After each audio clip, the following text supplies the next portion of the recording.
నేను చంద్రబాబు నాయుడు గారి మీద కేంద్ర ప్రభుత్వం మీద ఒత్తిడి తెచ్చి రాయలసీమ లిఫ్ట్ ఇరిగేషన్ ఆపిచ్చిన అధ్యక్ష నా చరిత్ర ఇది, నీ నీతి గది. ఇవాళ నేను సూటిగా చెప్పదలుచుకునే వేదిక మీద నుంచి రెండు రాష్ట్రాల మధ్యలో మంచి వాతావరణం ఉండాలని ఇప్పటి వరకు నేను సాధించిన విజయాన్ని కూడా నేను చెప్పుకోలేదు అధ్యక్ష.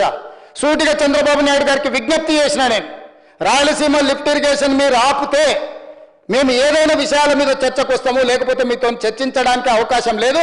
మొట్టమొదట 3 TMCలు పర్ డే అక్రమంగా నిర్మిస్తున్న రాయలసీమ లిఫ్ట్ ఇరిగేషన్ పనులను మీరు ఆపండి అని మేము వారిని క్లోజ్డ్ రూమ్లో అడిగితే మా మీద గౌరవంతో రాయలసీమ లిఫ్ట్ ఇరిగేషన్ ఆపేసండి అధ్యక్ష.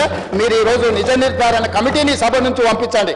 కూనంనేని సాంబశివరావు గారిని, అక్బరుద్దీన్ ఓవైసీ గారిని, బీజేపీ మహేశ్వర్ రెడ్డిని ఎవరిని కమిటీ చేస్తారో, ఇంక్లూడింగ్ బీఆర్ఎస్ మాజీ సాగునీటి పారుదల శాఖ మంత్రులు ఇద్దరు ఉన్నారు, చంద్రశేఖరరావు, హరీష్ రావు.